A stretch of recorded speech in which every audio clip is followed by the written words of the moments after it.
In the year 1724, in a modest house on the cobblestone streets of Königsberg, Prussia, a child was born who would fundamentally reshape how humanity understands reality itself. His name was Immanuel Kant, and by the time he drew his final breath 80 years later, he had constructed a philosophical system so revolutionary that it forced every thinker who came after him to grapple with questions they had never even thought to ask. This is the story of a man who never travelled more than 60 miles from his birthplace, yet whose mind journeyed to the very limits of human knowledge and back again. But here's what makes Kant's story truly extraordinary.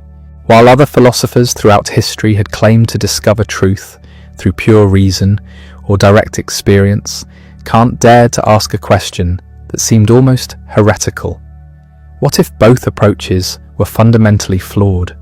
What if the very act of knowing changed what we could know?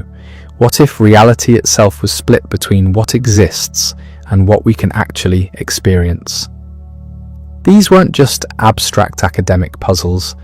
These were questions that would determine whether human beings could ever truly understand themselves, their world, or their place in the cosmos. Picture this scene. It's a crisp morning in Königsberg, and like every morning for the past several decades, the townspeople set their clocks not by the church bells or the position of the sun, but by the sight of a small, frail man taking his daily constitutional walk. His route never varied, his pace never changed. His punctuality was so legendary that neighbours joked they could regulate their entire lives around this solitary figure making his way through the streets. This was Immanuel Kant at the height of his intellectual powers, and yet to most observers he appeared to be nothing more than an eccentric bachelor professor living the most predictable life imaginable. What those observers couldn't see was the revolutionary storm brewing inside that methodical mind. Behind those pale blue eyes, Kant was systematically dismantling 2,000 years of philosophical certainty and rebuilding human knowledge from the ground up. He was asking questions that would make kings tremble and priests lose sleep, questions about the nature of freedom, the source of moral obligation, the possibility of God's existence, and the ultimate destiny of the human race. These weren't merely intellectual exercises for Kant. They were matters of life and death, salvation and damnation, progress and stagnation for all of humanity. Before we dive into this extraordinary intellectual journey, take a moment to like this video and subscribe to the channel.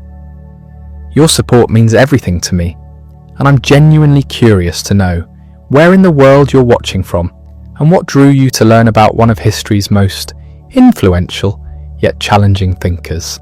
Drop a comment below and let me know which aspect of Kant's philosophy interests you most. And now, settle in as we travel back to 18th century Prussia to witness the birth and development of a mind that would change everything. Königsberg in 1724 was a city caught between worlds.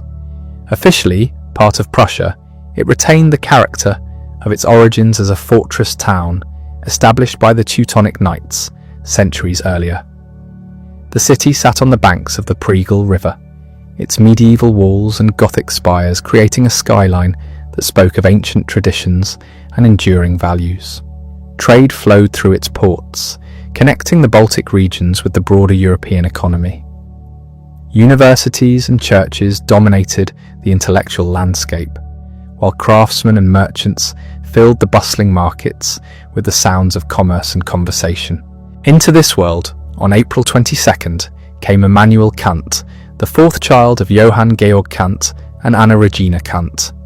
His father was a harness maker, a craftsman who worked with his hands to create the leather goods essential for transportation in an age when horses provided the primary means of moving people and cargo across the countryside.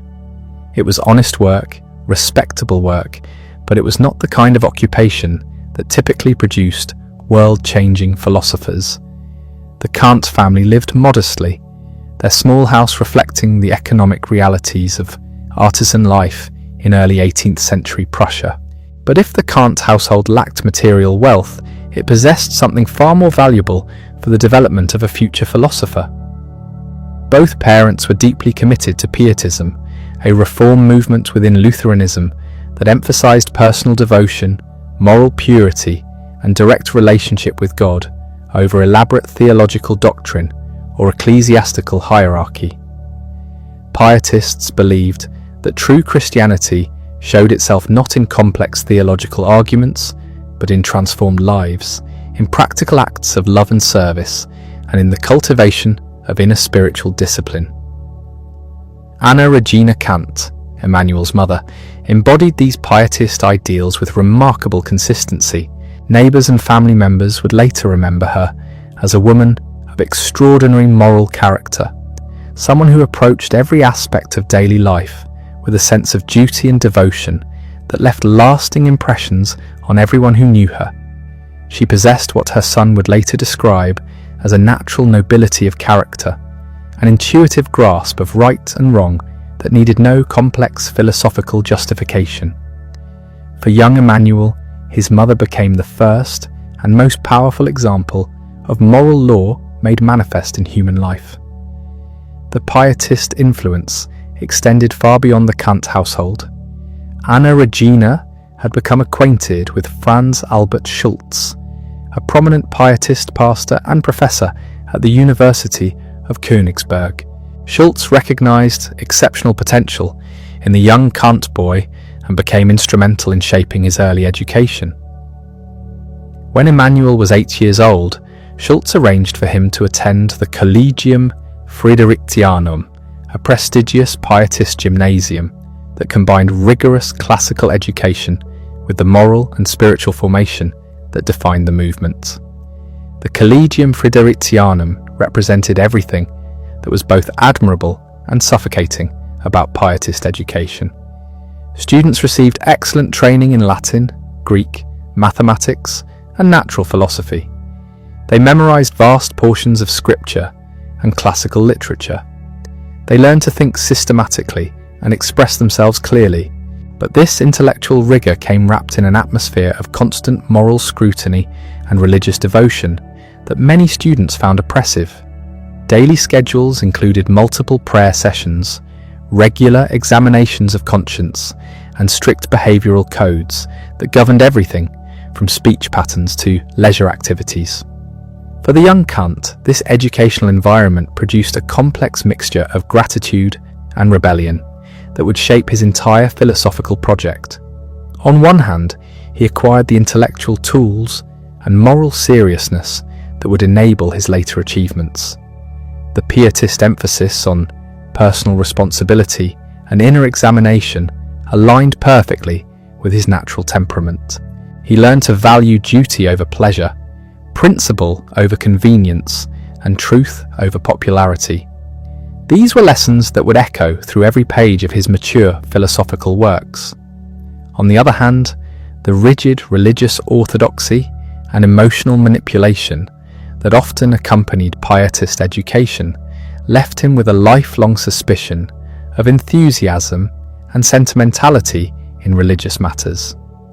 He would later describe his school years as a form of slavery, a system that tried to manufacture genuine piety through external pressure and constant surveillance. The experience convinced him that true moral development had to come from within, from the autonomous exercise of rational will, rather than from external authority or emotional manipulation. The tension between these two aspects of his pietist upbringing would become one of the driving forces behind his philosophical development. How could human beings maintain the moral seriousness and sense of duty that pietism represented while avoiding the authoritarianism and irrationality that seemed to accompany it? How could reason and faith coexist without one destroying the other? These questions would occupy him for the rest of his life. In 1740, at the age of 16, Kant enrolled at the University of Königsberg as a theology student. The choice reflected both family expectations and the practical realities of 18th century career options for intellectually gifted young men from modest backgrounds. The church offered one of the few paths to social advancement, available to someone in Kant's circumstances. A successful clerical career could provide financial security, social respectability, and opportunities for continued learning and teaching. But from almost the moment he arrived at the university, Kant's interests began to drift away from theology toward natural philosophy and mathematics. The University of Königsberg in the 1740s was experiencing an intellectual awakening that reflected broader changes sweeping across European academic life.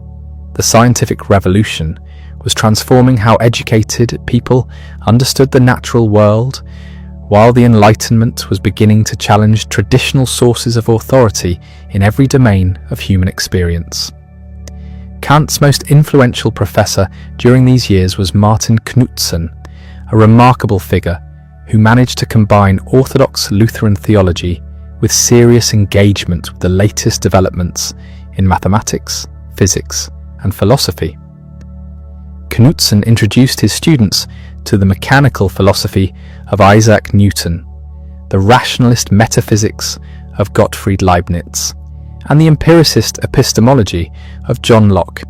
More importantly, he demonstrated that it was possible to be both intellectually rigorous and religiously devout, both scientifically informed and morally serious. Under Knutsen's guidance, Kant began to see that the apparent conflict between reason and faith might be resolved not by choosing one over the other, but by carefully defining the proper domain of each. Science could explain the mechanical operations of the natural world without threatening the moral and spiritual truths that gave life meaning and purpose. Philosophy could use reason to establish the limits of human knowledge without undermining the foundations of ethics and religion.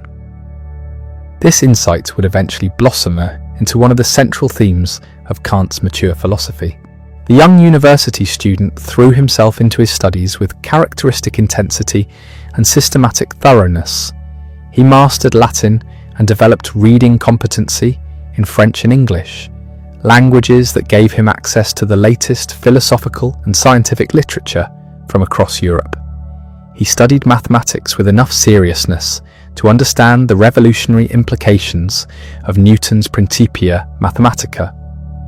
He read voraciously in history, geography, and natural science, developing the broad intellectual foundation that would later enable him to write authoritatively about everything from astronomy to anthropology. But it was his encounter with the philosophical works of Christian Wolff that proved most decisive for his intellectual development. Wolff had created a comprehensive philosophical system that attempted to demonstrate all important truths through rigorous logical analysis. His approach combined the systematic thoroughness of medieval scholasticism with the mathematical precision that had proven so successful in the natural sciences. For the young Kant, Wolff's example suggested that philosophy could become a genuine science, capable of achieving the same kind of certainty and universal validity that characterized mathematics and physics. However, this early enthusiasm for systematic philosophy would soon encounter a profound challenge that would force Kant to question everything he thought he knew about the nature of human knowledge. In 1747, tragedy struck the Kant household when Anna Regina, his beloved mother, died after a prolonged illness. She was only 40 years old, and her death left an emotional void in Kant's life that would never be completely filled. Years later, he would write that he never forgot her, that her memory continued to inspire his commitment to moral principle, even when the philosophical foundations for that commitment remained unclear. The loss of his mother coincided with his graduation from the university and his first serious engagement with the works of David Hume, the Scottish philosopher whose sceptical arguments would eventually wake Kant from what he later called his dogmatic slumber. But that awakening was still years in the future. For now, the young graduate faced more immediate practical concerns. His father's modest income could no longer support his education, and he needed to find employment that would allow him to continue his intellectual development while earning enough money to survive. Kant made the difficult decision to leave Königsberg and work as a private tutor for wealthy families in the surrounding countryside. This period of his life, from 1747 to 1755, remains somewhat mysterious to historians. We know that he served at least 3 different families, teaching their children mathematics, natural science, geography, and classical languages. We know that he continued his own studies during this period, working on his first philosophical writings and keeping up with the latest developments in European thought. But the details of his daily life during these years have been lost to history. What we can say with certainty is that this experience of relative poverty and social dependence had a profound impact on his character and his philosophy. Kant learned firsthand what it meant to be economically vulnerable, to depend on the goodwill of others for his basic survival. He saw how easily intellectual talent could be wasted when it lacked institutional support and financial security. These experiences would later inform his political philosophy, particularly his arguments about the importance of civil society and the rule of law in protecting individual freedom and dignity. More immediately, the years as a private tutor gave Kant time to develop his own philosophical voice. In 1749, while still working for his first employer, he completed his first major work, Thoughts on the True Estimation of Living Forces. The title refers to a technical dispute in 18th century physics about how to measure the force of moving objects, but the deeper significance lay in Kant's attempt to mediate between competing philosophical approaches to understanding the natural world. Even at this early stage, he was trying to find a middle path between extreme positions, a characteristic that would define his entire intellectual career. The work itself was not particularly original or influential, but it marks the beginning of Kant's lifelong commitment to using philosophy to clarify conceptual confusions and resolve apparent contradictions in human knowledge. He was already showing signs of the methodical, systematic approach that would later revolutionize philosophy. More importantly, he was beginning to suspect that many philosophical problems arose not from the inherent difficulty of their subject matter, but from confusion about the proper methods and limits of philosophical inquiry. In 1755, Kant finally returned to Königsberg to begin his academic career in earnest. He submitted his master's thesis, On Fire, which attempted to explain combustion through the mechanical principles that governed all natural phenomena. The work demonstrated his mastery of contemporary natural philosophy, but it also revealed his growing interest in the deeper questions about the relationship between mind and world, between human concepts and natural reality, that would eventually consume his mature philosophy. More significant was his inaugural dissertation, A New Elucidation of the First Principles of Metaphysical Cognition, which he defended later that same year to earn the right to lecture at the university. This work showed clear signs of the revolutionary thinking that would later emerge in his critical philosophy. Kant was already questioning whether traditional metaphysics could achieve the kind of knowledge it claimed to possess. He was beginning to suspect that human reason had built-in limitations that previous philosophers had failed to recognize or acknowledge. But the most important development during this period was Kant's growing awareness of the profound challenge that David Hume's skeptical arguments posed to all claims about human knowledge. Hume had argued that we cannot justify our beliefs about causation, the external world, or even the existence of the self through either reason or experience. Everything we think we know might be nothing more than habit, custom, and psychological association dressed up in the language of logical necessity. For most philosophers of the time, Hume's arguments were simply too radical to take seriously. They seemed to lead to complete skepticism about the possibility of any genuine knowledge whatsoever. But Kant recognized that Hume had identified a real problem that could not be dismissed through appeals to common sense or traditional authority. If philosophy was to remain a legitimate intellectual enterprise, it would have to find a way to answer Hume's challenge without simply ignoring it. This recognition would eventually lead Kant to his most important insight. Perhaps the problem was not that human knowledge was impossible, but that philosophers had fundamentally misunderstood what knowledge actually involves.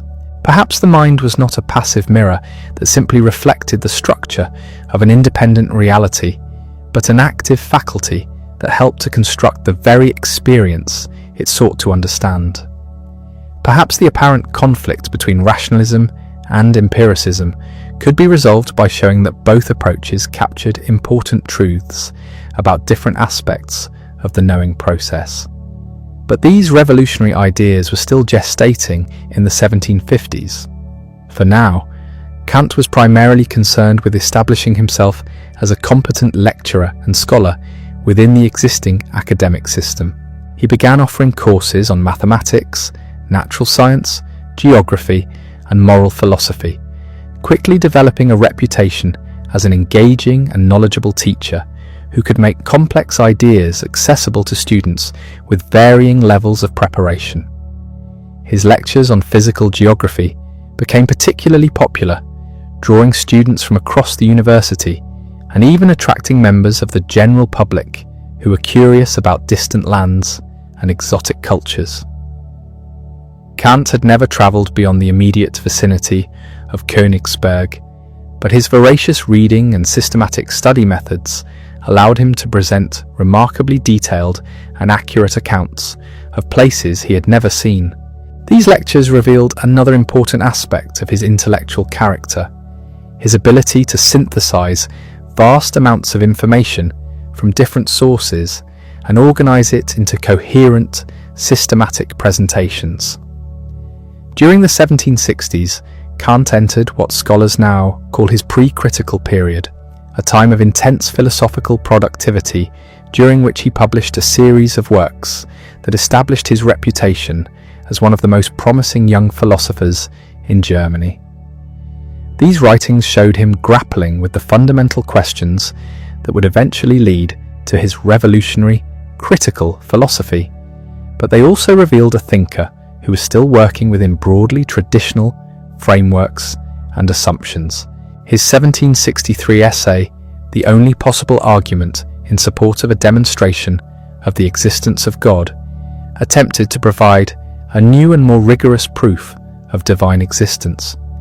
But it also contained hints of his growing skepticism about the power of pure reason to establish metaphysical truths. His inquiry concerning the distinctness of the principles of natural theology and morality won a prize from the Berlin Academy of Sciences for its analysis of the differences between mathematical and philosophical methods, but it also revealed his increasing awareness that philosophy could not simply imitate the procedures that had proven so successful in mathematics and natural science. Most significantly, his 1766 work Dreams of a Spirit Seer marked a crucial turning point in his intellectual development.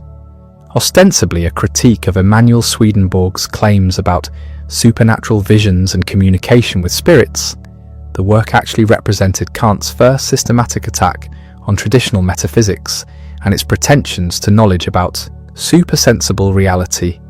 He argued that human reason had no legitimate access to the realm beyond possible experience, that all claims about God, the soul, and the afterlife were fundamentally unverifiable and therefore meaningless from a cognitive standpoint. But rather than leading him to skepticism or materialism, this recognition pointed toward a new understanding of the proper domain and function of human reason. Perhaps the mind's inability to know things as they exist independently of experience was not a limitation but a necessary condition for the possibility of objective knowledge within the boundaries of possible experience. Perhaps the very features of mind that prevented it from grasping ultimate metaphysical reality were precisely what enabled it to construct the organized, law-governed world of scientific knowledge. These insights were still fragmentary and undeveloped in the 1760s, but they pointed toward the revolutionary synthesis that Kant would achieve in his mature critical philosophy. He was beginning to see that the apparent failure of traditional metaphysics might actually clear the ground for a new and more modest but also more secure form of philosophical knowledge.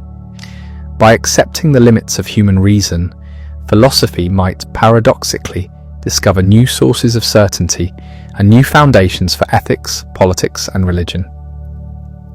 The stage was set for the intellectual revolution that would transform not only Kant's own thinking, but the entire subsequent history of Western philosophy. In the quiet study of his modest house in Königsberg, surrounded by his carefully organized books and papers, the methodical professor was preparing to launch an assault on human complacency that would force every subsequent thinker to confront questions about the nature and limits of knowledge that had never been asked with such systematic rigor and revolutionary intent. The transformation began in 1770, when Kant was finally appointed to the chair of Logic and Metaphysics at the University of Königsberg. At 46 years old, he had spent 15 years as a lowly private dozent, earning his living from student fees and struggling to make ends meet. Now, with a secure professorship and a steady income, he could finally devote himself fully to the philosophical problems that had been consuming his thoughts for over a decade. But what his colleagues and students didn't realize was that this quiet, methodical professor was about to embark on an intellectual journey that would shake the foundations of human knowledge itself. His inaugural dissertation for the professorship, on the form and principles of the sensible and the intelligible world, contained the seeds of ideas that would eventually blossom into his revolutionary critical philosophy. In this work, Kant made a crucial distinction between two different ways of knowing: sensible knowledge, which comes through our senses and is limited to appearances, and intelligible knowledge, which would involve direct access to things as they really are in themselves. Most previous philosophers had assumed that genuine knowledge required somehow getting beyond appearances to grasp reality directly. Kant was beginning to suspect that this assumption was not only wrong, but impossible. The insight was both liberating and terrifying. If human beings could never know things as they exist independently of our ways of experiencing them, then centuries of metaphysical speculation about the ultimate nature of reality had been based on a fundamental misunderstanding. But if we could develop a rigorous science of appearances, if we could understand the laws and structures that govern human experience itself, then we might achieve a new kind of certainty that would be immune to skeptical attack. For the next 11 years, from 1770 to 1781, Kant published virtually nothing.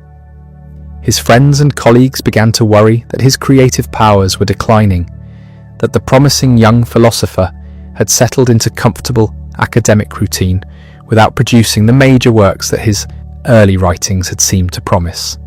They could not have been more wrong. During this period of apparent silence, Kant was engaged in the most intensive philosophical work of his entire career, systematically dismantling and rebuilding the entire edifice of human knowledge. The problem that drove this sustained effort was one that Hume had identified, but failed to solve. How can we justify our belief that the future will resemble the past? How do we know that the sun will rise tomorrow, that dropped objects will fall, that fire will burn and ice will freeze? Hume had shown that neither reason nor experience could provide adequate justification for these beliefs. Reason alone could never prove that the future must resemble the past, since there was no logical contradiction in imagining that natural laws might suddenly change. But experience could not help either, since any appeal to past experience would involve the very assumption we were trying to prove. Most philosophers had responded to this challenge by either dismissing it as mere academic skepticism, or by appealing to divine providence or natural instinct to bridge the gap between past experience and future expectation. Kant realized that neither response was adequate. The problem Hume had identified was real and serious, touching the very foundations of scientific knowledge. But perhaps Hume had made a crucial error in his analysis of the problem. Perhaps he had misunderstood what knowledge actually involves and how the human mind relates to the objects of its experience. The breakthrough came when Kant realized that both rationalists and empiricists had been making the same fundamental assumption about the nature of knowledge. Both traditions assumed that genuine knowledge required the mind to conform to its objects, to somehow mirror or copy the structure of an independently existing reality. Rationalists thought this conformity could be achieved through pure reason, while empiricists believed it required careful attention to sensory experience. But what if both approaches had the relationship exactly backwards? What if objects must conform to our knowledge rather than knowledge conforming to objects? What if the mind was not a passive receiver of information from the external world, but an active constructor of the very experience it sought to understand? This would mean that the fundamental structures of human experience, the basic categories and principles that organize our perception of space, time, and causation, were not features of things as they exist independently of us, but rather necessary conditions for the possibility of any coherent experience at all. This insight, which Kant compared to the Copernican revolution in astronomy, promised to resolve the deadlock between rationalism and empiricism, while also answering Hume's skeptical challenge. We could have genuine a priori knowledge about the structure of experience because that structure was partly contributed by the mind itself. The principle of causation, for example, was not something we discovered through observation of the external world, but rather a necessary condition for having any organized experience of temporal succession. We could be certain that every event would have a cause because causation was built into the very framework through which we experience events. But this solution came with a price that many philosophers found too high to pay. If the fundamental structures of experience were contributed by the mind rather than discovered in the world, then we could never know things as they exist in themselves, independently of our ways of experiencing them. The distinction between appearances and things in themselves was not just a useful analytical tool, but an absolute and unbridgeable metaphysical divide. Human knowledge was limited to the realm of appearances, to phenomena as they show up within the structures of human sensibility and understanding. This limitation was not a defect or failure of human cognition, but rather the necessary price of having any objective knowledge at all. By accepting the boundaries of possible experience, we could achieve genuine certainty within those boundaries. By giving up the impossible dream of knowing things as they exist independently of any possible experience, we could establish secure foundations for mathematics, natural science, and even morality. Kant spent years working out the implications of this revolutionary approach, developing what he called transcendental philosophy. This was not philosophy about transcendent objects beyond the reach of human experience, but rather philosophy that investigated the transcendental conditions that make experience possible in the first place. What are the necessary structures of space and time that allow us to have sensory intuitions? What are the fundamental categories of understanding that allow us to organize those intuitions into coherent judgments? What are the regulative ideas of reason that guide our systematic investigation of nature? The work was extraordinarily difficult and complex, requiring Kant to invent an entirely new philosophical vocabulary to express ideas that had never been clearly formulated before. He had to distinguish between different kinds of a priori knowledge, different faculties of the mind, different types of synthesis that occur in human cognition. He had to show exactly how synthetic a priori judgments were possible, how the mind could have genuine knowledge about the structure of experience without that knowledge being merely analytic or tautological. The project was made even more challenging by Kant's determination to preserve space for human freedom and moral responsibility within his new philosophical framework. If the natural world was completely determined by causal laws, and if human beings were part of the natural world, then it seemed that everything we do must be the inevitable result of prior causes stretching back to the beginning of time. How could there be room for genuine moral choice and responsibility in such a deterministic universe? Kant's solution was to argue that the same distinction between appearances and things in themselves that limited our theoretical knowledge also opened up space for practical freedom. As appearances, human actions were indeed subject to the universal law of causation and could be studied scientifically like any other natural phenomena.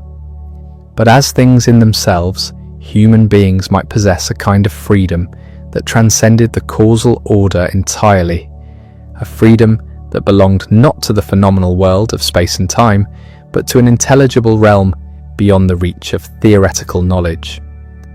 This solution required Kant to develop a completely new understanding of moral obligation and practical reason.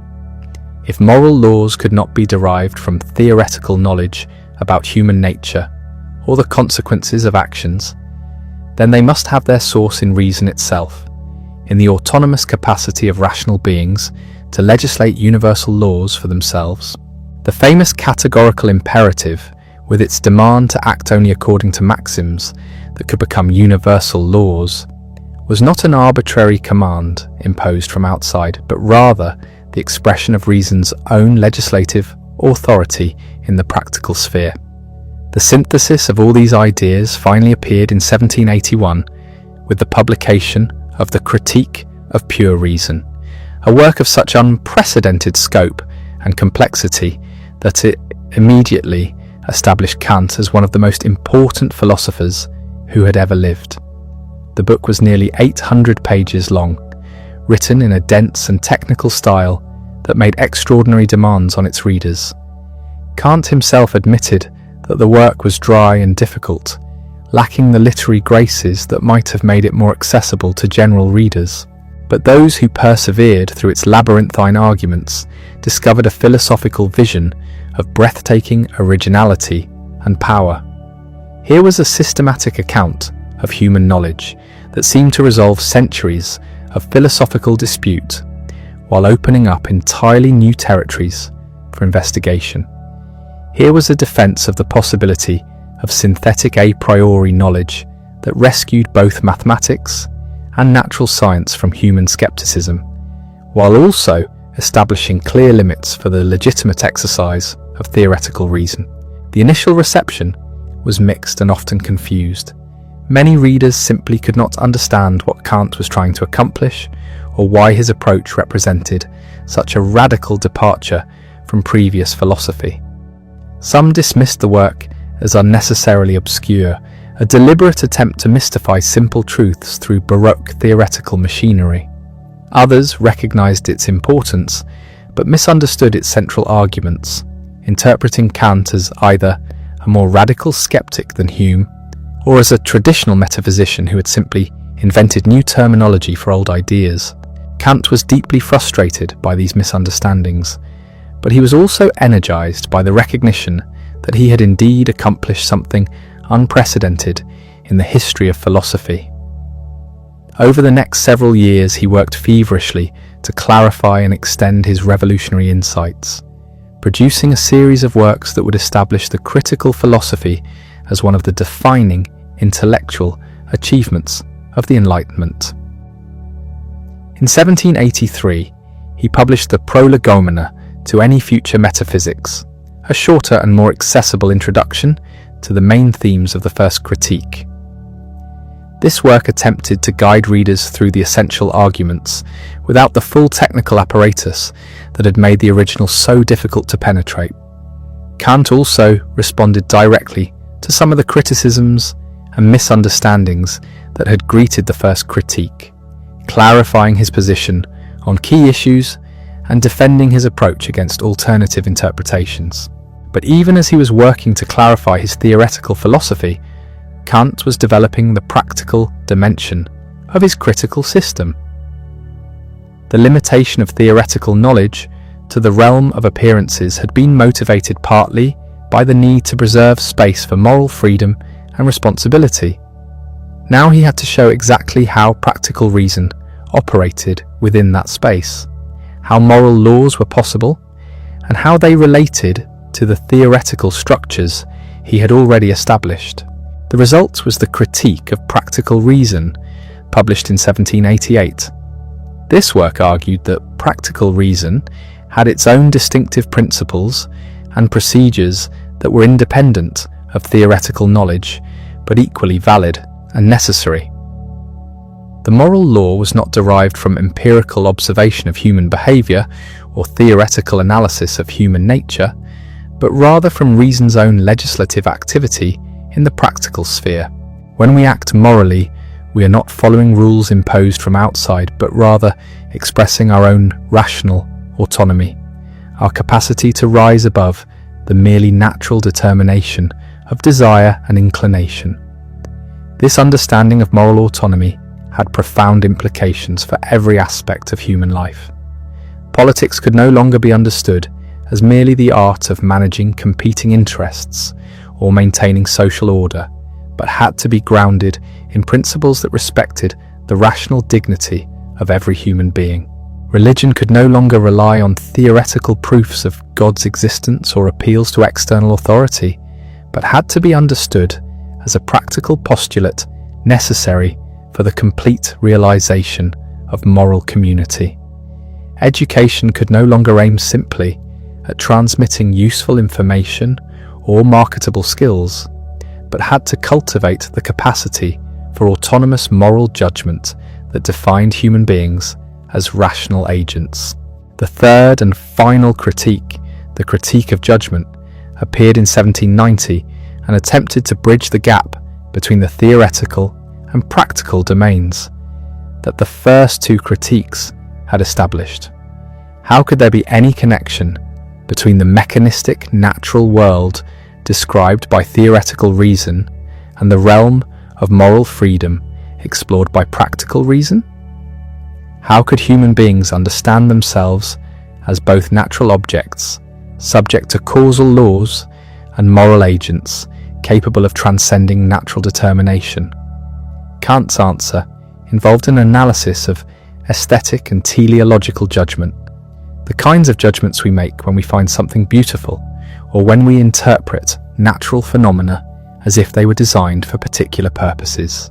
These judgments revealed a capacity of mind that was neither purely theoretical nor purely practical, but rather a kind of reflective judgment that allowed us to experience the world as if it were designed to accommodate our cognitive and moral needs. The three critiques together constituted a philosophical system of unprecedented comprehensiveness and rigour. Kant had not only resolved the traditional disputes between rationalists and empiricists, but had also established new foundations for mathematics, natural science, morality, politics, religion, and aesthetics. He had shown how human reason could be both limited and powerful, how it could achieve genuine knowledge within appropriate boundaries while avoiding the dogmatic excesses that had characterized so much previous philosophy. But the impact of Kant's work extended far beyond academic philosophy. His ideas about human dignity and autonomy provided intellectual ammunition for political reformers across Europe who were challenging traditional forms of authority and social hierarchy. His analysis of the conditions for genuine knowledge influenced the development of new approaches to scientific methodology and educational theory. His understanding of aesthetic judgment shaped new movements in art and literature that emphasized the creative freedom of the individual imagination. Yet even as his influence spread across intellectual and cultural life, Kant himself remained anchored in the quiet routines of provincial academic existence. He continued to live in the same modest house, to follow the same rigid daily schedule, to teach the same courses year after year. The man who had revolutionized human understanding of knowledge, freedom, and judgment appeared to most observers as nothing more than an eccentric bachelor professor whose most notable characteristic was his obsessive punctuality. This apparent contradiction between the revolutionary character of his ideas and the conventional pattern of his daily life was not accidental, but rather reflected deep features of his philosophical temperament. Kant believed that genuine freedom was expressed not through dramatic gestures or romantic rebellion, but through the steady cultivation of rational autonomy in every aspect of ordinary existence. The moral law was not something that required heroic sacrifice or extraordinary circumstances to manifest itself, but rather something that could and should guide every mundane decision and routine action. As the 1790s unfolded and Kant entered his 70s, he began to grapple with questions about the ultimate direction and purpose of human history. If individual human beings could achieve moral autonomy through the proper use of practical reason, what about the species as a whole?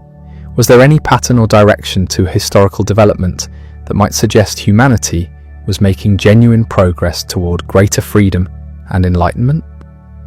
These questions would occupy him increasingly as he moved into the final phase of his extraordinary intellectual career, a phase that would see him grappling with some of the most fundamental questions about human destiny and the ultimate meaning of rational existence itself. Kant's growing interest in the philosophy of history was not merely an academic exercise, but reflected his deep conviction that individual moral progress was meaningless unless it could somehow be connected to the broader development of the human species.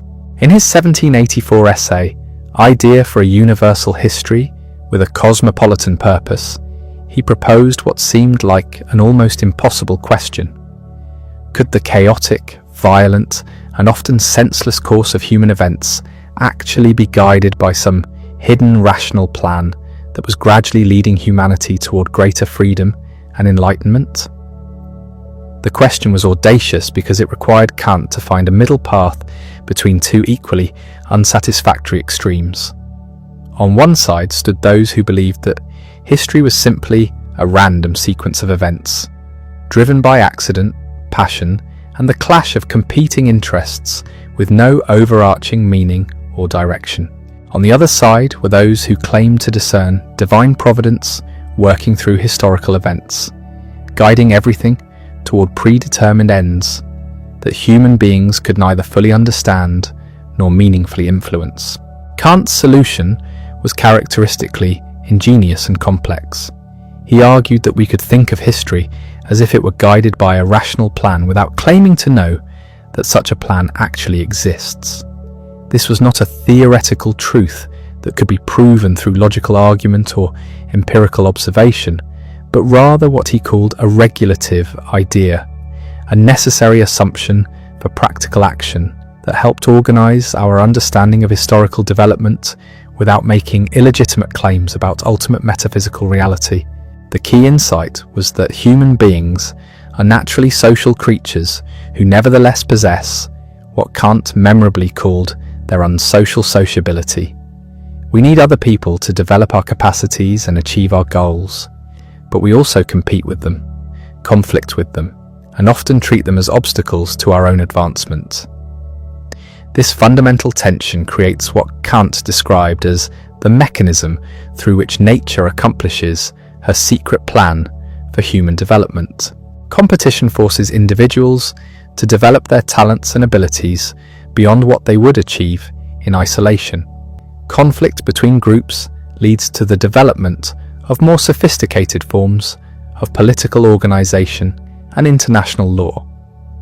The very selfishness and antagonism that make human social life so difficult also drive the innovations and improvements that gradually advance civilization toward greater sophistication and moral enlightenment.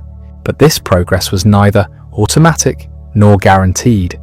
Each generation had to choose whether to build upon the achievements of previous generations or to squander them through war, oppression, and moral regression. The ultimate goal toward which history might be progressing was what Kant called a universal cosmopolitan constitution, a global legal order that would secure peace between nations while protecting the freedom and dignity of individuals within each society.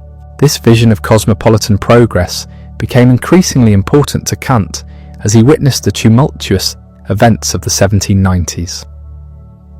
The French Revolution had begun in 1789 with declarations of universal human rights and rational principles of political organization that seemed to vindicate his philosophical analysis of human freedom and dignity. But the revolution had quickly descended into violence, terror, and eventually military dictatorship under Napoleon, raising troubling questions about whether humanity was actually capable of the moral progress that critical philosophy had seemed to make possible.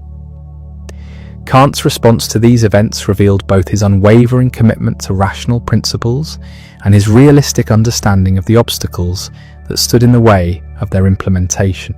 In his 1795 essay, Toward Perpetual Peace, he outlined a detailed proposal for international legal institutions that could gradually reduce the likelihood of war while preserving the sovereignty of individual nations. The proposal was both idealistic in its ultimate vision and practical in its recognition that such institutions would have to be developed gradually through the accumulated experience of international cooperation rather than through sudden revolutionary transformation. The essay began with what appeared to be a purely theoretical analysis of the conditions necessary for lasting peace between nations, but it quickly became clear that Kant was addressing some of the most pressing political questions of his time. How could European nations find alternatives to the endless cycle of war and conquest that had dominated international relations for centuries? How could the revolutionary ideals of freedom and equality be implemented without producing the chaos and violence that had characterized recent French experience? Kant's answers drew directly on the insights he had developed in his analysis of individual moral autonomy. Just as individual human beings achieved genuine freedom through submission to self-imposed rational law rather than through the arbitrary pursuit of desire and inclination, so nations could achieve genuine security and prosperity through voluntary participation in international legal institutions rather than through the military domination of their neighbours. The parallel was not merely metaphorical, but reflected Kant's conviction that the same rational principles that governed individual moral life also provided the foundation for just political institutions at both domestic and international levels. A truly republican constitution, one that separated powers and required the consent of citizens for major policy decisions, would be much less likely to engage in aggressive war than traditional monarchical or aristocratic governments that could commit national resources to military adventures without consulting those who would bear the costs. But the path towards such rational political institutions was long and difficult, requiring not only constitutional reform, but also fundamental changes in how people understood their relationships to political authority and to other nations. Citizens would have to develop what Kant called a cosmopolitan perspective, an ability to see themselves as members of a universal human community rather than simply as subjects of particular sovereign states. This educational and cultural transformation could not be accomplished through government decree or revolutionary violence, but would require the gradual development of what we might now call civil society. Independent institutions like universities, churches, scientific societies, and literary publications would have to create spaces for rational public discussion that could slowly influence popular opinion and political practice. Kant's own contributions to this process of public enlightenment became increasingly important during his final decades. His shorter essays on political and historical topics reached much larger audiences than his technical philosophical works and helped spread critical philosophy's insights about human dignity and rational autonomy to educated readers across Europe and beyond. He became something like the public intellectual of the German Enlightenment, someone whose opinions on contemporary questions carried weight because of his systematic philosophical achievements, but who could also address practical concerns in accessible language. The role was not always comfortable for someone of Kant's naturally cautious and scholarly temperament. In 1794, he received an official warning from the Prussian government about his writings on religion, which authorities considered potentially subversive of public order and traditional Christian faith. The warning came from Friedrich Wilhelm II, who had succeeded Frederick the Great as King of Prussia and was much less tolerant of intellectual independence than his predecessor had been. Kant's response revealed both his commitment to intellectual honesty and his practical wisdom about the limits of direct confrontation with political authority. He promised to refrain from public writings about religion during the current king's reign, but he carefully worded his promise to apply only to that particular monarch's, rather than to any future government. When Friedrich Wilhelm II died in 1797, Kant considered himself free to return to religious topics, which he did in his final major work, The Conflict of the Faculties, published in 1798. The incident illustrated the complex relationship between philosophical inquiry and political power that would remain a central concern for intellectuals throughout the modern period. How could scholars maintain their independence and integrity while avoiding the persecution that might result from challenging established authorities too directly? How could new ideas gain influence in society without provoking backlash that might destroy the very institutions that made intellectual progress possible? Kant's strategy was to work within existing institutions while gradually expanding the scope of rational discussion and criticism. He remained a loyal subject of the Prussian state, while arguing for principles that would ultimately require fundamental changes in how political authority was understood and exercised. He maintained his position within the established church while developing a rational theology that reduced traditional Christian doctrine to moral essentials that could be defended through practical reason alone. This approach reflected his broader conviction that genuine progress required patience, persistence, and respect for the complexity of human institutions. Revolutionary enthusiasm might produce dramatic short-term changes, but lasting improvement required the slow cultivation of rational habits and attitudes that could sustain better institutions over time. The French Revolution had shown both the possibilities and the dangers of attempting to implement rational principles too quickly and without adequate attention to existing social and cultural conditions. As Kant entered his 70s, his daily routines became even more rigid and predictable, but his intellectual energy remained remarkably strong. He continued to teach regular courses at the university, to receive visitors from across Europe who sought his opinions on philosophical and political questions, and to work on new projects that extended his critical philosophy into previously unexplored territories. One of his most ambitious late works was The Metaphysics of Morals, published in 1797 when he was 73 years old. This massive treatise attempted to show how the abstract principles of practical reason that he had established in the Second Critique could be applied to the concrete questions of legal and political philosophy that governments and courts had to address in their daily operations. The work was divided into two main parts. The doctrine of right analysed the principles that should govern external relationships between persons, including property rights, contract law, criminal justice, and international relations. The doctrine of virtue examined the internal moral obligations that individuals have toward themselves and others, including duties of self-improvement, beneficence, and respect for human dignity. The distinction between right and virtue was crucial for Kant's understanding of the proper relationship between law and morality. Legal institutions could legitimately enforce external compliance with certain minimal standards of behaviour, but they could not and should not attempt to make people virtuous in the full moral sense.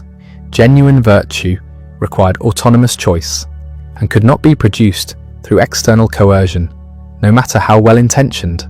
This insight had profound implications for questions about religious freedom, freedom of expression, and the limits of government authority that were becoming increasingly urgent as traditional forms of political legitimacy came under challenge across Europe. Kant argued that governments had an obligation to protect the external freedom that made moral autonomy possible, but they exceeded their legitimate authority when they attempted to dictate the content of individual moral or religious beliefs. The analysis was particularly relevant to contemporary debates about the relationship between church and state.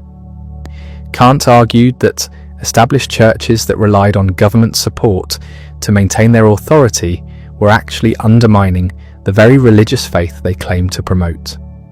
Genuine religious belief required free rational inquiry and voluntary commitment that could not be produced through legal privilege or social pressure. But Kant's critique of established religion did not lead him to embrace the materialistic atheism that some Enlightenment thinkers had adopted. Instead, he developed what he called moral theology, an approach that grounded religious belief in practical rather than theoretical reason. We could not prove God's existence through logical argument or empirical observation, but we had to assume God's existence as a necessary condition for the ultimate coherence of moral life. This assumption was what Kant called a postulate of practical reason, something that we had to believe in order to make sense of our moral obligations and hopes, even though we could not demonstrate its truth through theoretical knowledge. Along with the immortality of the soul and the freedom of the will, belief in God was necessary for what Kant called the highest good, the complete harmony between virtue and happiness that represented the ultimate goal of moral striving. The postulates of practical reason allowed Kant to maintain both his commitment to rigorous intellectual honesty and his conviction that human life had ultimate meaning and purpose. We could not know with theoretical certainty that moral effort would be rewarded or that justice would ultimately prevail, but we had to act as if these things were true in order to maintain our commitment to moral obligation in the face of apparent evidence to the contrary. This delicate balance between critical skepticism and practical faith became increasingly important to Kant as he confronted his own mortality and reflected on the ultimate significance of his philosophical work. He had devoted his entire adult life to the systematic investigation of human reason and its proper limits. But what lasting difference would his efforts make if individuals and societies continue to be driven by passion, prejudice, and self-interest, rather than by rational principle? The question became more pressing as his physical and mental powers began to show signs of decline. By the late 1790s, colleagues and visitors noticed that his memory was becoming less reliable, and his ability to sustain complex arguments was diminishing. The man who had revolutionized philosophy through the sheer force of systematic thinking was gradually losing the intellectual capacities that had made his achievements possible. Yet even as his faculties weakened, Kant continued to work on projects that reflected his enduring optimism about human potential for moral progress. His final published work, The Conflict of the Faculties, examined the proper relationship between philosophy and the traditional learned professions of theology, law, and medicine. The work argued that philosophy had a unique responsibility to subject all claims to knowledge to rigorous critical examination, even when such examination challenged the authority of established institutions and traditional beliefs. The argument was both a defense of academic freedom and a final statement of Kant's conviction that rational inquiry was essential for human flourishing.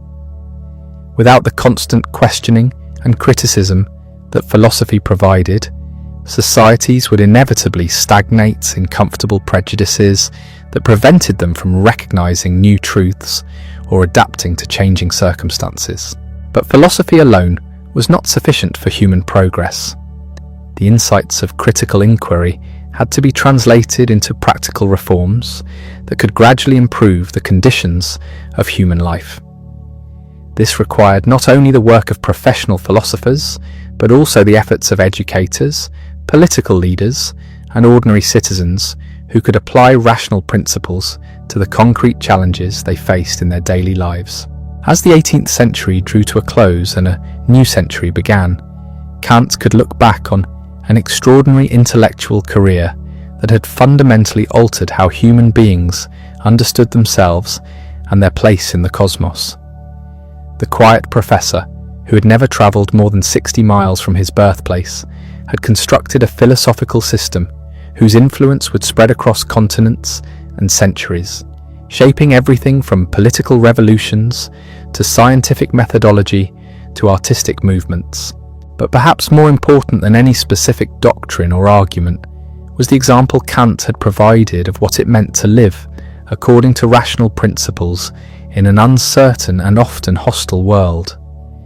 His unwavering commitment to intellectual honesty, his respect for human dignity, and his patient faith in the possibility of moral progress had demonstrated that philosophy was not merely an academic exercise, but a way of life that could provide meaning and direction even in the face of the deepest uncertainties about human destiny and cosmic purpose.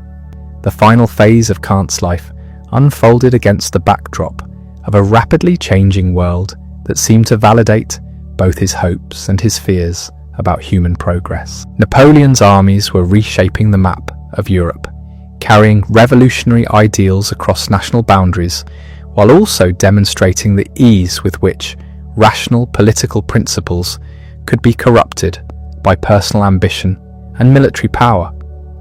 The Holy Roman Empire, that ancient symbol of traditional authority, was crumbling under the pressure of French expansion and German nationalism. Everywhere Kant looked, the old certainties were giving way to forces that defied easy categorization as either progressive or reactionary. Within his own small corner of this transforming world, Kant struggled to maintain the intellectual routines that had sustained him for decades. His daily walks became shorter and less regular as his physical strength declined. The precise schedule that had once regulated every aspect of his existence began to break down under the pressure of failing memory and diminishing energy. Visitors who had known him at the height of his powers were shocked by the changes they observed in the man who had once seemed like an intellectual force of nature. Yet even as his body weakened, Kant's mind remained focused on the questions that had driven his entire philosophical career. In conversations with friends and students, he continued to refine his understanding of the relationship between theoretical knowledge and practical wisdom. He worried about whether his complex philosophical system could be simplified enough to influence the broader public discourse that was shaping political and social developments across Europe.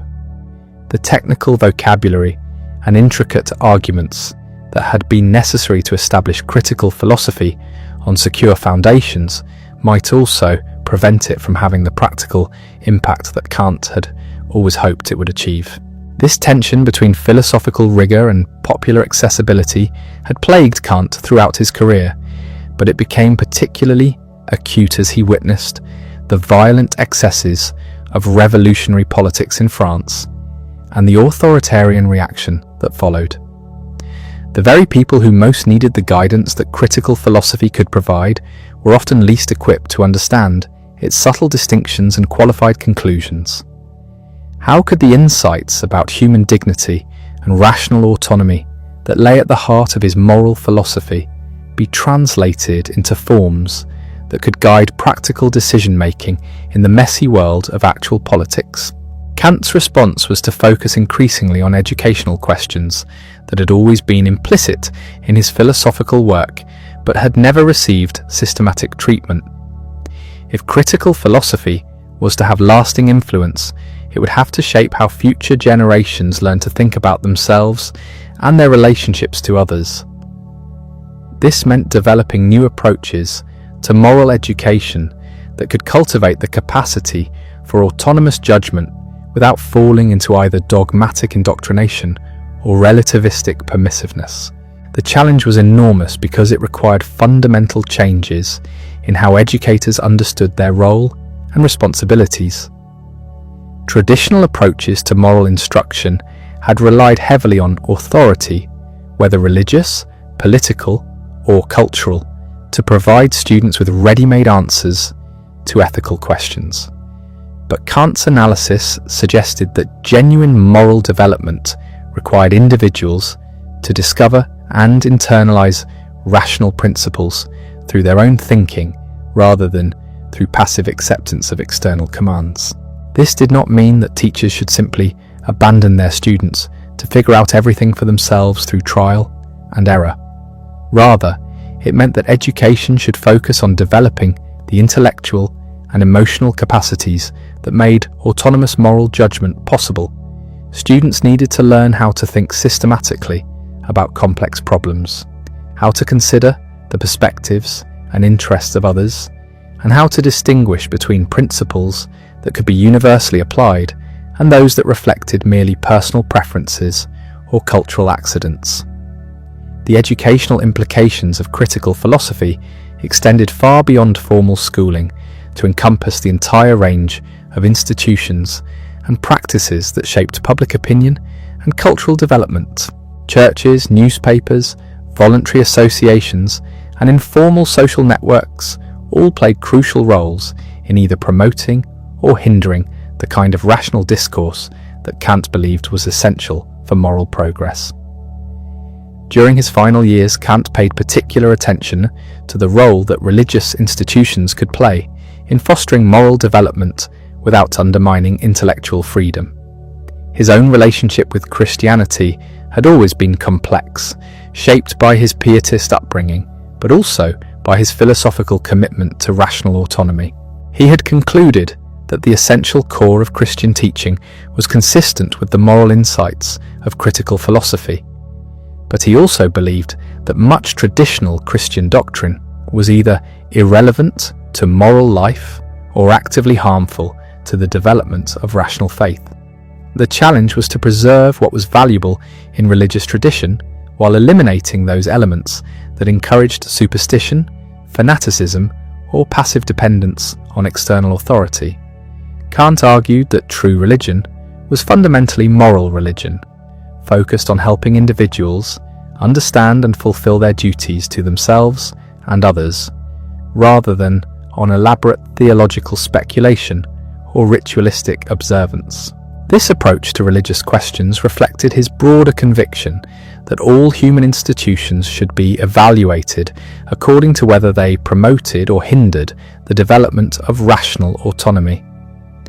Political systems, legal codes, economic arrangements, and social customs all had to be tested against the standard of whether they treated human beings as ends in themselves, rather than as mere means to other purposes.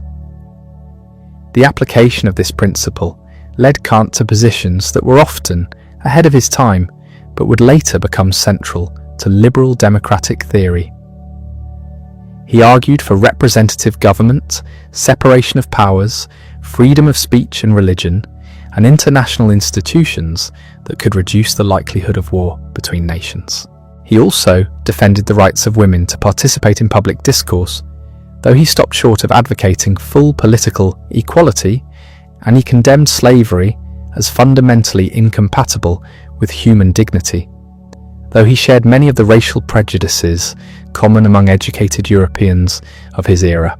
These limitations in Kant's thinking reflected the inevitable constraints that historical circumstances place on even the most penetrating intellectual analysis, but they also demonstrated his larger point about the gradual and incomplete nature of human progress toward greater enlightenment. Each generation had to build upon the achievements of previous generations while also correcting their errors and extending their insights into previously unexplored territories.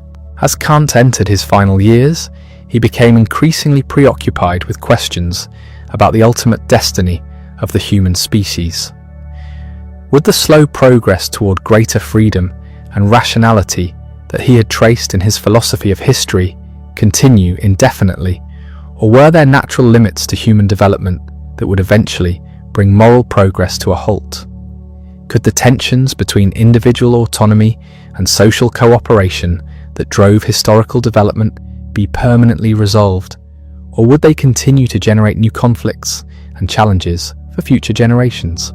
These questions had no definitive answers within the framework of critical philosophy, since they concerned matters that lay beyond the boundaries of possible human knowledge. But Kant believed that we had to think about them anyway, not because we could know the answers with certainty, but because our practical choices in the present were inevitably shaped by our assumptions about the future direction of human development. The regulative ideas that guided historical thinking were similar to the postulates of practical reason that supported individual moral life. We had to act as if human progress were possible and worthwhile, even though we could not prove that it would actually occur. We had to work for the improvement of political institutions and social conditions, even though we could not guarantee that our efforts would succeed.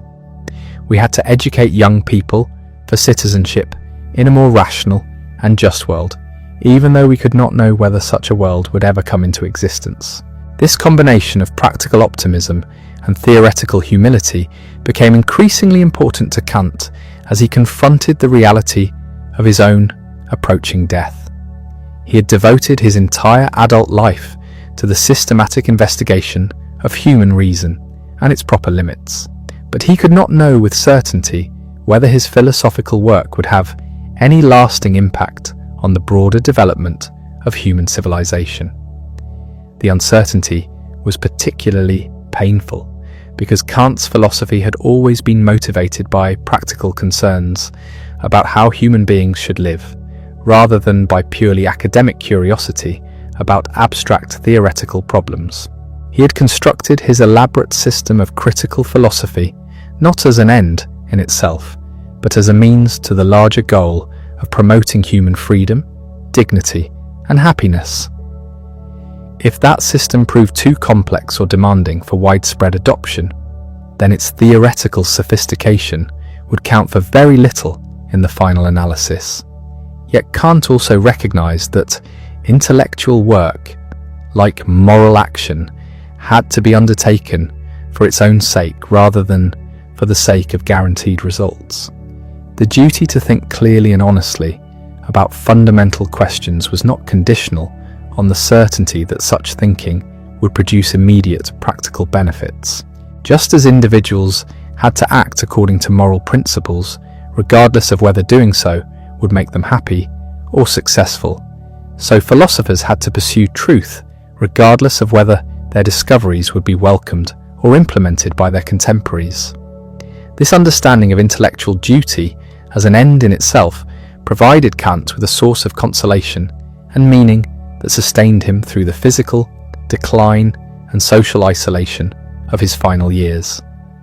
Even if his particular contributions to philosophy were eventually forgotten or superseded, the example he had provided of rigorous and honest thinking would continue to inspire others who faced similar challenges in their own historical circumstances. The gradual deterioration of Kant's mental faculties became increasingly apparent to those around him during the early years of the new century. His memory, once so precise and reliable, began to fail him in disturbing ways. He would sometimes forget the names of close friends or lose track of conversations in mid-sentence. His legendary punctuality gave way to confusion about time and scheduling that left him disoriented and frustrated. Perhaps most troubling of all, the systematic clarity of thought that had been his greatest intellectual asset began to break down under the pressure of advancing age. The man who had once been able to construct arguments of extraordinary complexity and rigor found himself struggling to follow simple logical connections or to maintain consistent positions on familiar topics. These changes were particularly difficult for someone whose entire sense of identity had been built around intellectual achievement and rational self-control. Kant had always prided himself on his ability to subject every aspect of experience to critical analysis, to to find rational principles that could guide practical decision-making even in the most challenging circumstances. Now he was forced to confront the limits of human reason in the most personal and immediate way possible, through the gradual dissolution of his own rational capacities. Yet even this final challenge provided opportunities for philosophical reflection that were consistent with the insights of critical philosophy. The decline of his intellectual powers confirmed his long-standing conviction that human beings were finite creatures whose knowledge and understanding were necessarily limited by the conditions of their existence. The rational autonomy that he had celebrated as the foundation of human dignity was itself dependent on biological and psychological conditions that could be altered by disease, injury, or natural aging. This recognition did not undermine the validity of critical philosophy, but rather reinforced its central message about the importance of understanding and accepting the boundaries within which human reason must operate. The categorical imperative remained valid as a guide to moral action, even when particular individuals could no longer fully comprehend its rational foundation. The regulative ideas that organize scientific inquiry retain their usefulness, even when individual scientists lost the ability to employ them effectively. In his lucid moments during these final years, Kant continued to receive visitors who sought his thoughts on contemporary developments in philosophy, politics, and culture. Many of these conversations revealed a mind that remained remarkably acute when focused on familiar topics, even though its overall functioning had become less reliable. Kant could still explain the basic principles of critical philosophy with considerable clarity, and he continued to show keen interest in how his ideas were being received and developed by younger thinkers. One of the most significant developments during this period was the emergence of German idealism, a philosophical movement that sought to extend Kant's insights about the active role of mind in constructing experience into a comprehensive system that would eliminate the distinction between appearances and things in themselves.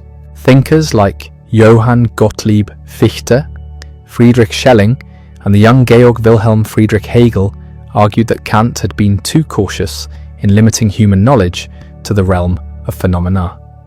That properly understood, there was no reality beyond what could be known through the systematic development of rational thought. Kant's reaction to these developments was complex and sometimes contradictory. On one hand, he was pleased to see his work generating serious discussion and creative development among capable philosophers. The fact that his ideas had inspired such ambitious systematic thinking suggested that critical philosophy had indeed opened up new territories for rational investigation rather than simply closing off avenues of inquiry. On the other hand, Kant was troubled by what he saw as fundamental misunderstandings of his central insights. The distinction between appearances and things in themselves had not been a temporary limitation to be overcome through more sophisticated theorizing, but rather a permanent feature of the human condition that had to be acknowledged and respected. The attempt to eliminate this distinction threatened to return philosophy to the kind of dogmatic speculation that critical philosophy had been designed to overcome. These disagreements with his philosophical successors reflected Kant's enduring commitment to the modest and self-limiting approach that had characterized his work from the beginning.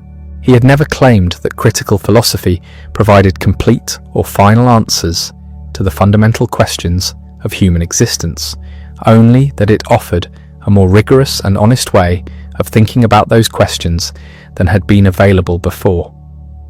The tension between ambition and humility that ran through all of Kant's work became particularly evident as he reflected on the legacy he would leave behind. He had accomplished something unprecedented in the history of philosophy, but he had also shown that philosophical accomplishment was necessarily incomplete and provisional.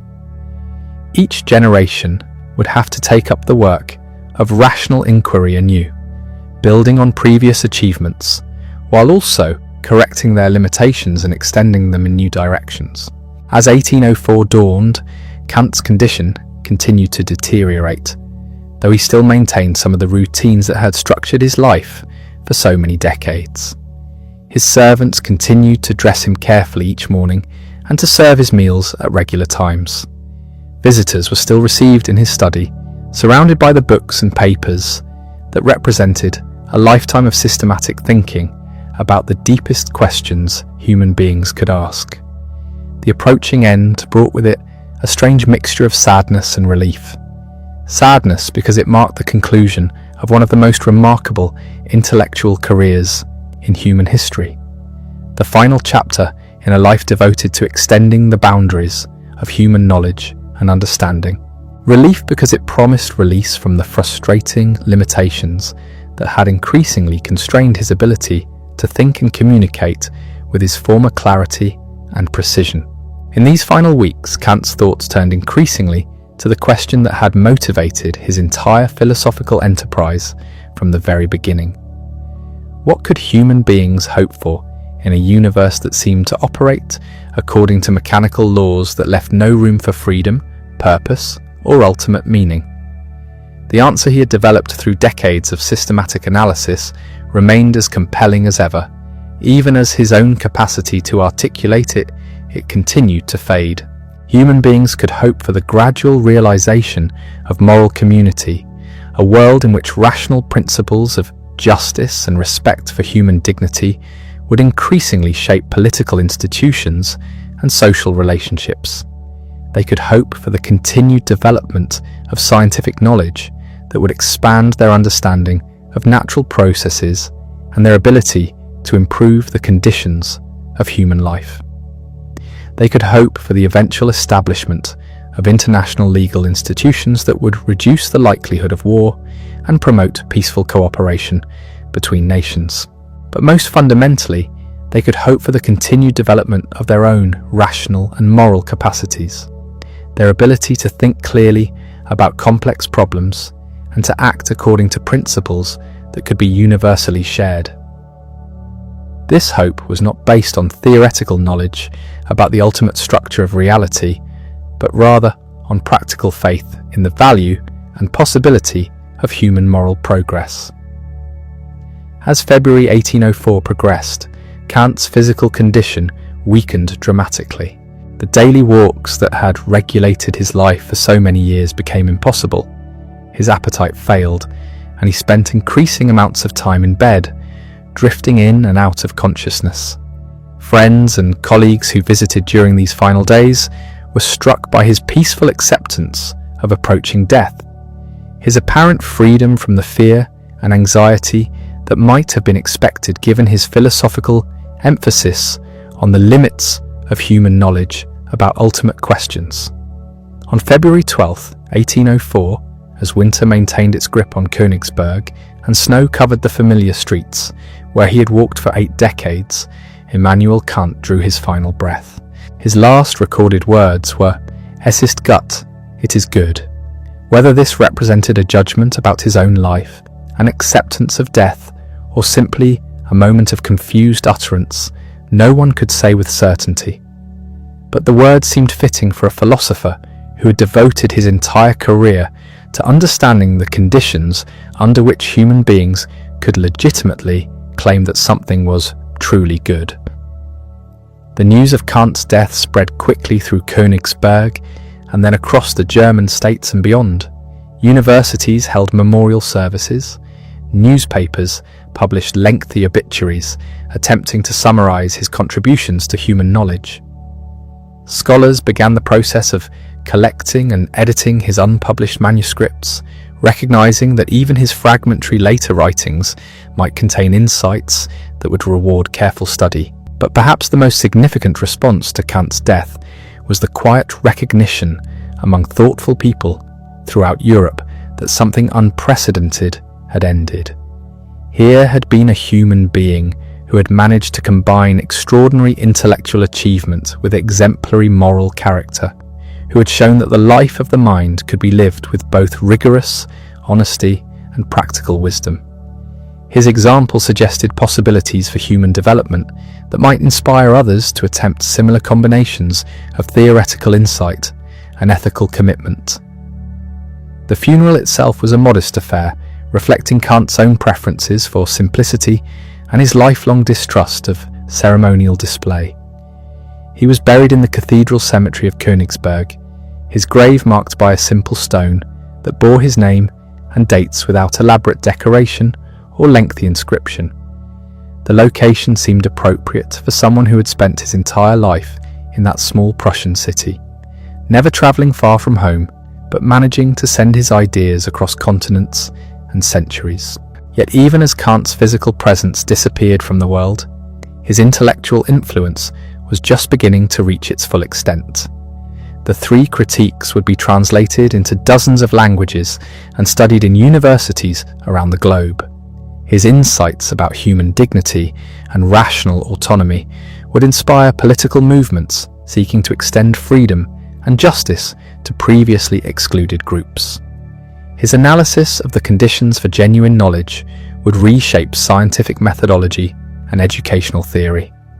Perhaps most importantly, his example of rigorous and honest thinking about fundamental questions would continue to challenge and inspire anyone who refused to accept easy answers to the deepest problems of human existence. In showing what one finite, mortal human being could accomplish through patient and systematic reasoning, Kant had demonstrated possibilities for intellectual and moral development that would remain relevant as long as human beings continue to ask questions about themselves and their place in the cosmos. The revolution in human self-understanding that had begun in a modest house on the cobblestone streets of 18th century Königsberg would continue to unfold in ways that its author could never have anticipated, but would surely have appreciated. For Kant had always insisted that genuine philosophical insights were not the private property of their discoverers, but rather contributions to the common human enterprise of rational inquiry that transcended the boundaries of individual lives, particular cultures, and historical epochs. Human reason itself was immortal, even though particular rational beings were finite and mortal. The questions that had consumed Kant's attention would continue to demand answers from future generations of thinkers who would build upon his achievements while also correcting his errors and extending his insights into territories he had never explored. In this sense, the death of Immanuel Kant marked not an ending, but a beginning, the start of a new chapter in humanity's ongoing attempt to understand itself and its possibilities through the rigorous and honest use of rational thought. The intellectual earthquake that Kant's death sent through European philosophy was only the beginning of a transformation that would reshape human thought for centuries to come. Within months of his burial in Königsberg, his former students and colleagues began the monumental task of preserving and interpreting the vast corpus of writings he had left behind. But what they discovered in his personal papers and unpublished manuscripts revealed a thinker whose revolutionary insights had extended even beyond what his published works had suggested. Among the most significant discoveries were extensive notes on what Kant had privately called his practical anthropology, a systematic investigation into how the abstract principles of critical philosophy could be applied to the concrete realities of human social and political life. These fragments revealed a philosopher who had been deeply concerned with questions about education, criminal justice, international relations, and economic policy that went far beyond the theoretical frameworks for which he was already famous. The notes on education were particularly revealing, showing Kant's conviction that the ultimate test of any philosophical system was whether it could actually improve the conditions under which human beings lived and developed. He had sketched plans for educational reforms that would cultivate rational autonomy from the earliest ages, teaching children not what to think, but how to think for themselves about the moral and practical challenges they would face as adults. His approach to criminal justice reflected the same commitment to human dignity that had shaped his moral philosophy. Punishment could never be justified simply as a means to deter crime or protect society, but only as a way of respecting the rational agency of criminals themselves. Even those who violated the moral law retained their fundamental humanity and deserved treatment that acknowledged their capacity for moral reform and redemption. The international relations materials contain detailed proposals for the kinds of global institutions that could gradually reduce the likelihood of war while preserving the sovereignty of individual nations. Kant had envisioned a world federation of republican states that would settle disputes through legal procedures rather than military force. But he had also recognized that such institutions would have to develop slowly through the accumulated experience of international cooperation. These unpublished writings demonstrated that Kant's philosophical revolution had implications that extended far beyond academic philosophy into every domain of human experience. His insights about the nature of knowledge, freedom, and moral obligation provided foundations for new approaches to virtually every aspect of social and political life. The task for his intellectual heirs would be to work out these implications systematically while remaining faithful to the critical spirit that had made Kant's achievements possible in the first place. The first generation of post-Kantian philosophers approached this challenge with remarkable ambition and creativity. Johann Gottlieb Fichte, who had initially been inspired by Kant's analysis of practical reason, developed a comprehensive philosophical system that attempted to derive all reality from the self-positing activity of an absolute ego. Friedrich Schelling extended this approach into a philosophy of nature that sought to show how mind and world were ultimately identical manifestations of a single underlying principle. Most ambitious of all was Georg Wilhelm Friedrich Hegel, whose systematic dialectical philosophy claimed to overcome the limitations that Kant had identified in human knowledge, by showing how absolute spirit gradually came to know itself through the historical development of human consciousness. For Hegel, the distinction between appearances and things in themselves was not a permanent feature of the human condition, but rather a temporary stage in the development of absolute knowledge that could eventually be transcended. These developments represented creative extensions of Kantian insights, but they also involved fundamental departures from the critical spirit that had motivated Kant's work from the beginning. Where Kant had emphasized the limits of human reason and the importance of intellectual humility, his idealist successors seemed to claim unlimited knowledge of ultimate reality. Where Kant had insisted on the gap between what we can know and what actually exists, they argued for the complete identity of thought and being. The tension between these approaches became one of the defining features of 19th century German philosophy, with different thinkers choosing different strategies for resolving the problems that Kant had identified. Some, like Arthur Schopenhauer, remained closer to Kant's original insights, while developing them in more pessimistic directions. Others, like the early Karl Marx, appropriated Hegelian dialectical methods while rejecting idealist metaphysics in favor of materialist social analysis. But Kant's influence extended far beyond the technical debates of professional philosophers into the broader cultural and political developments that were reshaping European society.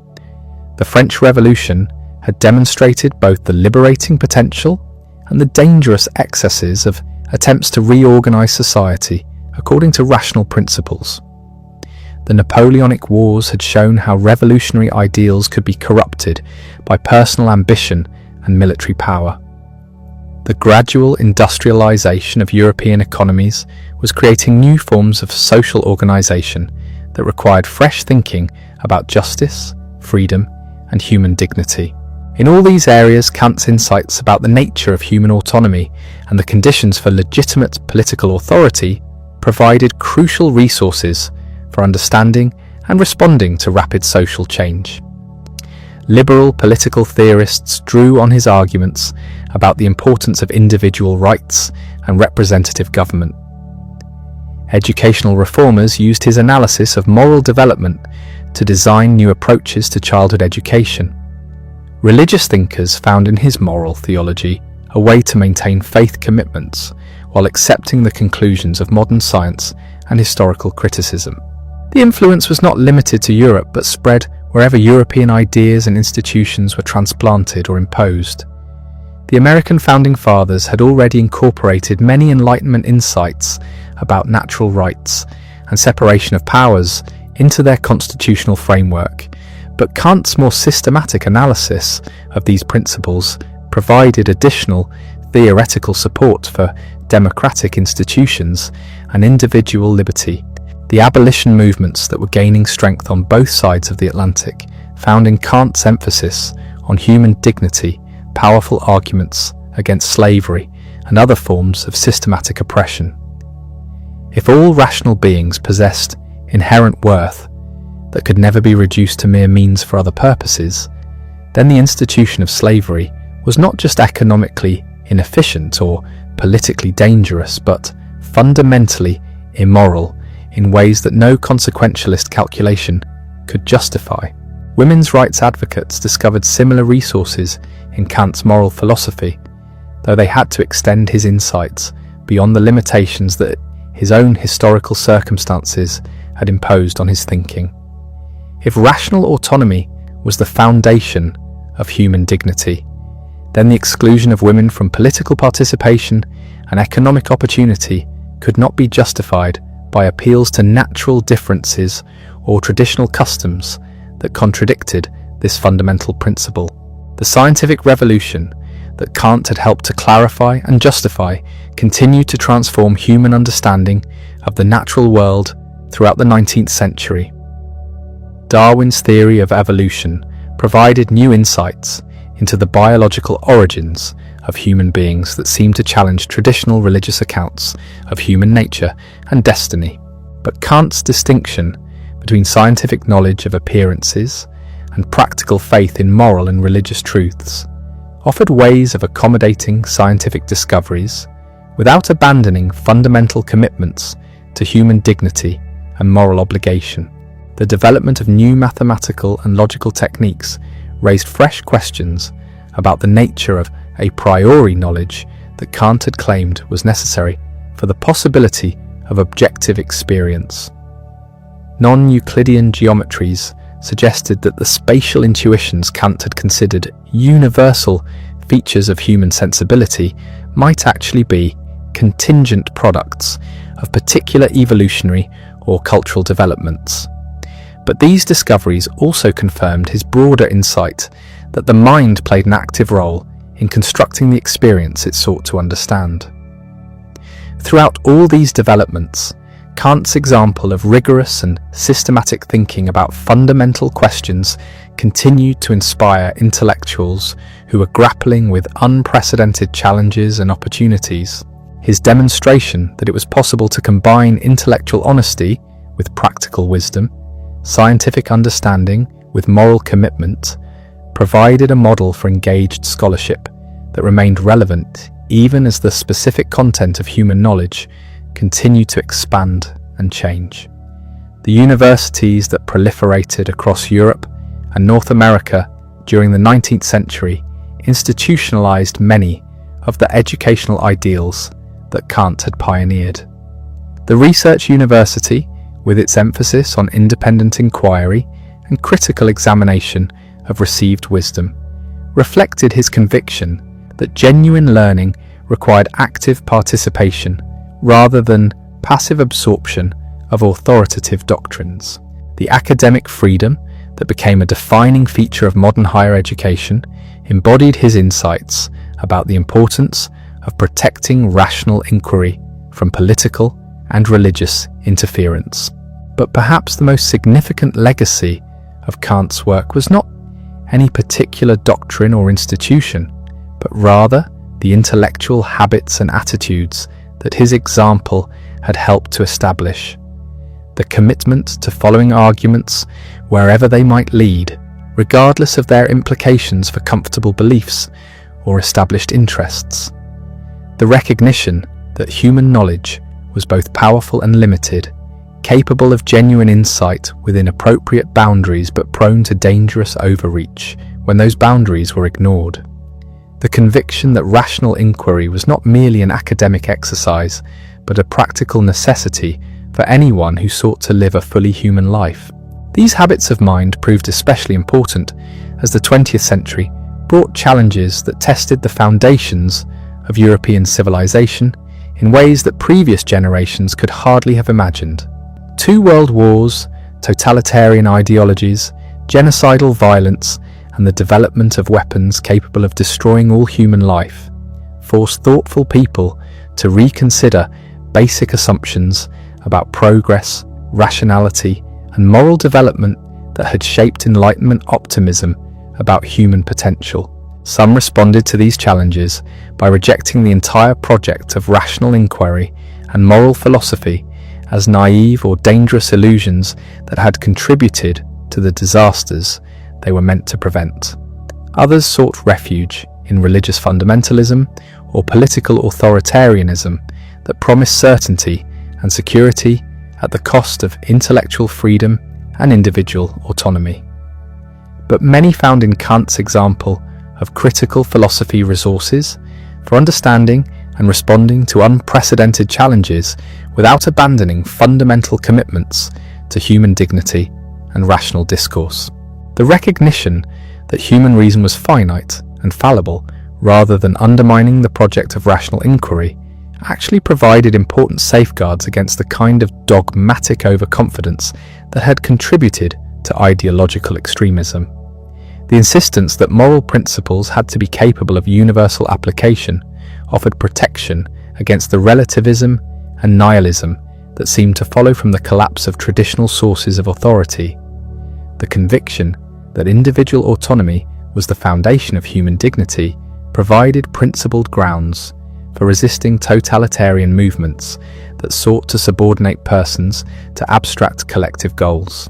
As the 21st century dawned with its own unprecedented challenges and opportunities, Kant's insights about the nature of human knowledge, freedom, and moral obligation remained as relevant as ever.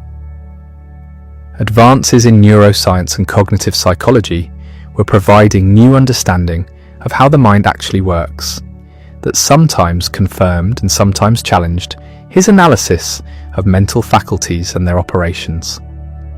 Global economic integration and environmental crisis were creating needs for international cooperation that recalled his vision of cosmopolitan legal institutions, while also revealing new obstacles to their realization. The development of artificial intelligence and other technologies that seemed to replicate or exceed human cognitive abilities raised fresh questions about the nature of rational agency and moral responsibility that required the kind of systematic analysis that Kant had pioneered. If machines could perform many of the functions that had previously been considered uniquely human, what remained distinctive about human dignity and autonomy? How should we understand the relationship between intelligence and consciousness, between computational ability and genuine understanding? These questions had no easy answers, but Kant's approach to philosophical problems provided valuable guidance for thinking about them systematically and honestly. The recognition that human beings were finite, rational agents, neither gods nor animals, but something unique and precious in between, offered perspectives on technological development that could avoid both uncritical enthusiasm and reactionary rejection. The commitment to treating persons as ends in themselves rather than mere means provided moral frameworks for evaluating new technologies according to their effects on human flourishing rather than simply their efficiency or profitability. Perhaps most importantly, Kant's example continued to demonstrate that philosophical thinking was not a luxury for academic specialists, but a practical necessity for anyone who sought to live thoughtfully in a complex and rapidly changing world. The questions he had asked about the nature of knowledge, the foundations of morality, and the possibilities for human progress remained unavoidable for each new generation, even though the specific contexts in which those questions arose continued to evolve in unexpected ways. The quiet professor, who had never travelled more than 60 miles from his birthplace, had indeed sent his ideas across continents and centuries, transforming how human beings understood themselves and their possibilities. His revolution in human self-understanding continued to unfold in ways he could never have anticipated, but would surely have appreciated, as new generations of thinkers took up the work of rational inquiry that he had shown was both humanity's greatest challenge and its most distinctive achievement. In university classrooms and research laboratories, in political movements and artistic endeavours, in the private reflections of individuals grappling with fundamental life choices, the spirit of critical philosophy lived on. Not as a fixed doctrine to be memorized and repeated, but as a method of thinking that could be applied to whatever questions human beings found themselves confronting in their ongoing attempts to understand themselves and their place in the cosmos. The boy who had been born into a world of traditional certainties and inherited authorities had grown up to show that human beings could think for themselves about the deepest questions of existence without falling into either dogmatic arrogance or paralyzing skepticism. His legacy was not any particular answer to those questions, but rather the demonstration that asking them honestly and systematically was both possible and necessary for anyone who sought to live a fully rational and moral life. And in that demonstration, the influence of Immanuel Kant would continue to shape human thought as long as human beings continue to wonder about themselves and their possibilities in an uncertain but meaningful universe. The death of Immanuel Kant marked not an ending but a transformation, as his ideas began their long journey through time, adapting and evolving with each generation that encountered them. Within the quiet study where he had spent his final years, surrounded by the accumulation of 8 decades of systematic thinking, his personal effects told the story of a mind that had never ceased its restless inquiry. His library contained works in multiple languages, margins filled with careful annotations that revealed an intellect constantly engaging with new ideas, even as it developed its own revolutionary framework. His servants found notebooks filled with fragmentary thoughts about questions that had occupied him until the very end. Sketches for essays on the nature of laughter, reflections on the relationship between genius and mental illness, observations about the effects of climate on human character. These scattered insights revealed a thinker whose curiosity had extended into every corner of human experience, someone who believed that philosophy should illuminate the ordinary as much as the extraordinary. The immediate practical question facing his executors was what to do with this vast intellectual inheritance. Kant had left careful instructions about his financial affairs, modest though they were, but he had said little about the disposition of his manuscripts and unpublished writings. Some were clearly intended for publication, while others appeared to be private exercises in thinking through difficult problems. Still others consisted of lecture notes that had been refined through decades of classroom use, but never prepared for a reading public. The decision was made to preserve everything, recognizing that even Kant's most tentative and incomplete thoughts might prove valuable to future scholars seeking to understand the development of his ideas. This choice reflected a new understanding of intellectual work that Kant himself had helped to establish. Ideas were not private property, but contributions to a common human enterprise that transcended the lives of their individual creators. The first systematic edition of Kant's works began appearing within a decade of his death, but the editors quickly discovered that organizing his intellectual output was far more complex than they had anticipated. His 3 major critiques formed the obvious core of the system, But how should they be related to his earlier writings, his essays on political and historical topics, his extensive correspondence with other philosophers, and his unpublished fragments on subjects ranging from pedagogy to meteorology? And so we return to where we began, with questions that refuse to remain buried. Kant's life reminds us that the most profound revolutions often happen not on battlefields or in palace halls, but in the quiet corners of ordinary existence, where minds willing to think without limits encounter the deepest mysteries of human experience. His legacy lives not in monuments or institutions, but in every moment when someone stops to ask what we can truly know, how we should really live, and whether human beings can actually create a more just world through reason and moral courage.